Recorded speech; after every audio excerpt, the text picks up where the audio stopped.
Hello, Gothic hippie witches. If you are new here, hello to you. My name is Fekete-Mustafa, and I like to come here and do makeup and talk about spooky things. I am half owner and creator of Gothic Hippies Makeup Boutique with my sister Tiara. There are so many spooky departments to choose from too. Today will be a true crime. Tonight we're talking about one of the most horrifying serial killers in American history. This is the story of Richard Ramirez, also known as the Night Stalker. All the makeup products that I will be using will be listed in the description. It'll be Gothic Hippies plus all other brands because I love all the brands, okay? I'm not competing. I'm riding right alongside the other brands. And with that information handed to you, why don't you just cozy on and relax while I tell you about this sicko from the 1980s. Los Angeles in the 1980s. It was a time of sunshine, glam, and music, but also a time when fear crept into the bedrooms of the city at night. Victims were found brutally murdered in their homes. The attacks often at complete random. Age, gender, race, none of it mattered. He didn't have a type. He had a mission, and it was chaos. But before the world knew him as the Night Stalker, there was just a little boy growing up in El Paso, Texas. Ramirez was born on February 29th, 1960. He was a leap year baby. The youngest of 5 siblings in a Mexican-American struggling household. His father, Julian Ramirez, was a former police officer in Mexico. He worked long hours on the railroad and was known for his violent temper. Richard would often be beaten pretty badly, sometimes with belts, sometimes with fists, and sometimes whatever his father could grab. Let me just tell you, I can't stand people like this. How can anybody harm a sweet child? I don't know. I was also reading in another report that all the kids of this neighborhood that he grew up in, they said he was the sweetest kid ever. So just keep that in mind, like all the stuff that had to happen to him for him to become this monster. As a child, Richard had suffered many head injuries, including one where a dresser fell on him, and that caused him to lose consciousness. And side note, did you guys know that you have to anchor dressers to the wall in children's rooms? Did you know that often it happens to where these dressers crush little kids and kill them or just super injure them? So make sure you look into that, because there was once upon a time I did not know that, and I saw this and was like, oh my gosh, I had no idea. So make sure you look into that, because it's actually really dangerous. Kids like to climb up things. You guys know that if you have kids. So just take care of that. At age 5, he was also hit in the head with a swing. And that resulted in him having seizures for years after. These early brain injuries, especially done to the temporal lobe, are often linked to impulsive control issues. And in many other serial killers, we see the same pattern. That's what's shown in the Aaron Hernandez and other athletes who do, murder people. When their brain is examined, it shows damage to that part of the brain. No excuses, but that doesn't help.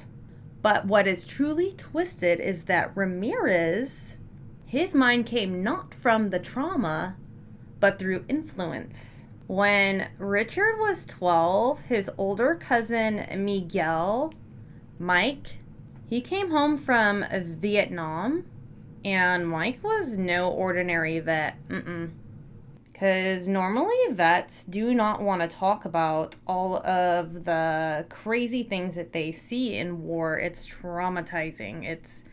It's like unspeakable, and they had to see this stuff and they just can't even like hold it together. Like, you can't even grasp the concept of what you've seen. But Mike would brag to Richard about torturing and killing women overseas. Sicko. He showed him Polaroids and graphic, disturbing images of rape, decapitation, and mutilation. How gross. How do you show your cousin this? Even pictures of Mike holding up severed heads of the women like trophies. What a pig. But instead of being horrified like any normal person would be, Richard was fascinated. Mike taught him how to handle weapons. Great. He taught him how to stalk, and he taught him how to kill. And in a chilling turning point, Richard witnessed Mike shooting his own wife in the face in their very own kitchen. Mike was arrested, but ultimately not found guilty by reason of insanity. That violent moment marked a change in Richard. Some say that was the incident that broke him completely, and I see that. By his teens, Richard started experimenting with drugs. Never a good idea. LSD, marijuana, and later cocaine. And his obsession with Satanism, that really took hold. He'd stay up all night reading about demons and serial killers and reading about black magic.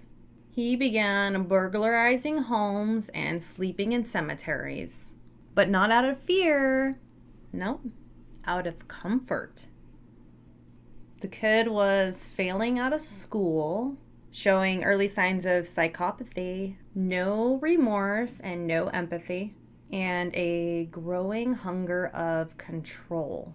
In his early 20s, he left El Paso behind, and he moved to Los Angeles, a city bursting with life and light and shadows. He became homeless and started living in seedy motels and roamed the streets high on cocaine.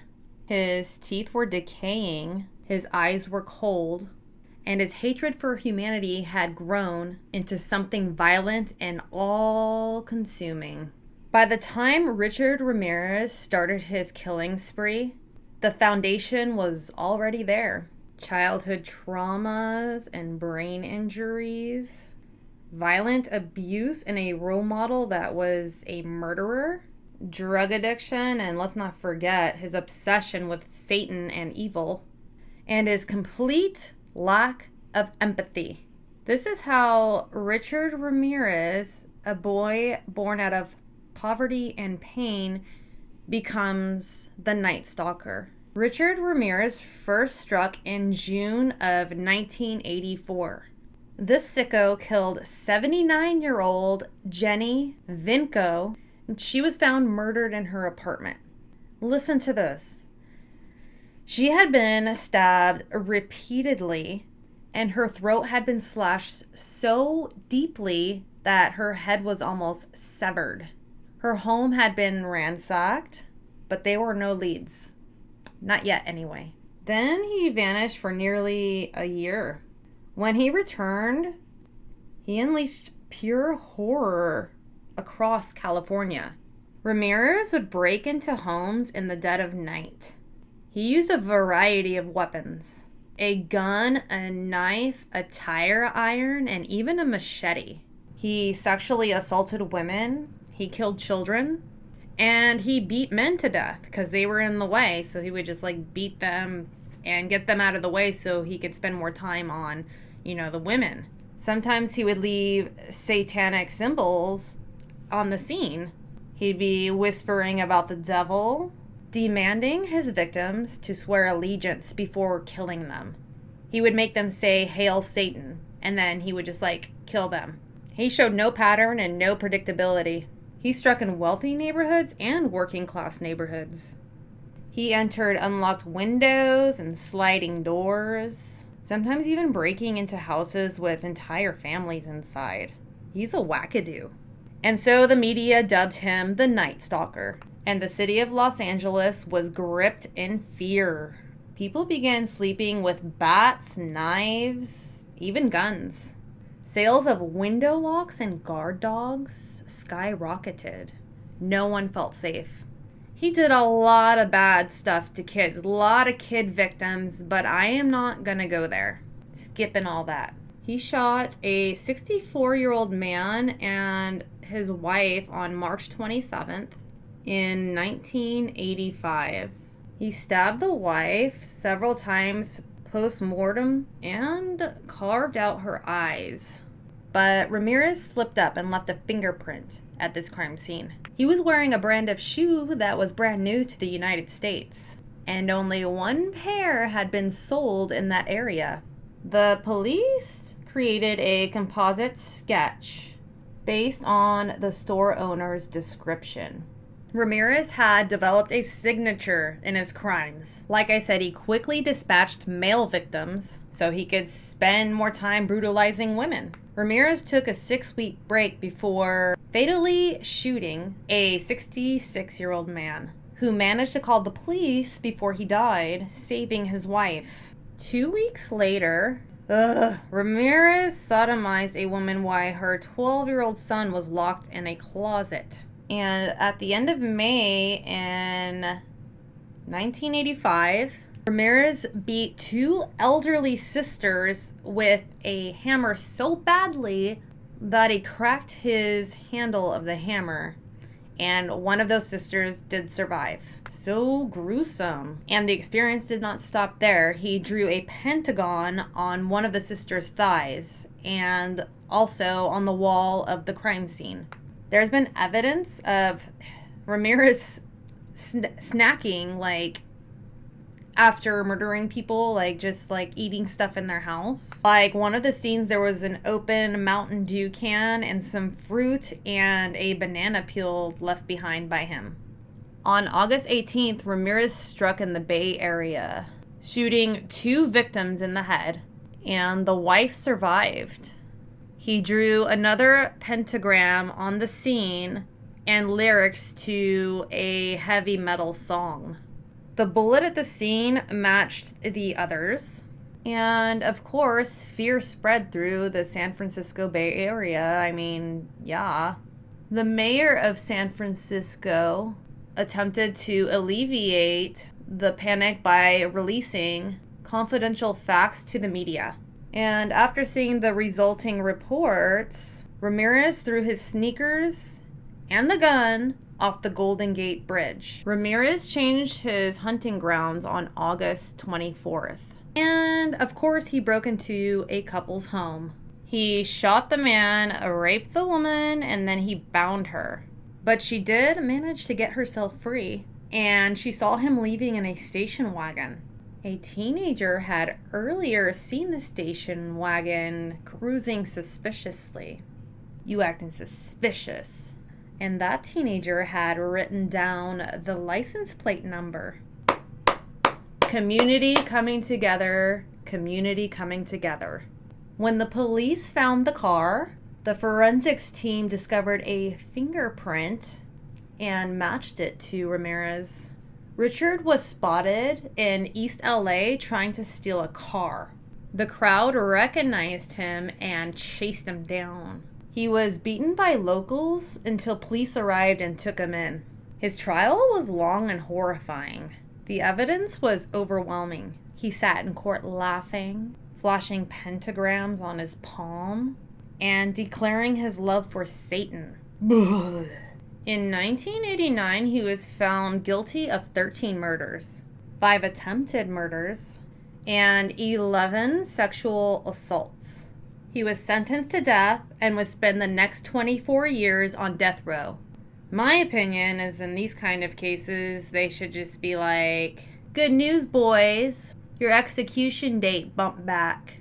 We got one that needs to be done right now. My opinion. Richard Ramirez died in 2013 from cancer before his execution ever came. Though it was the worst part, the true horror of the Night Stalker was not what he did. The scariest factor for most was that anyone, anywhere, could have been next. He did not stalk a type. He stalked the night. Everything, everyone. If you enjoyed this retro-inspired makeup by the 1980s, because, you know, it's when this gruesome murder took place, murders, then please subscribe to my channel.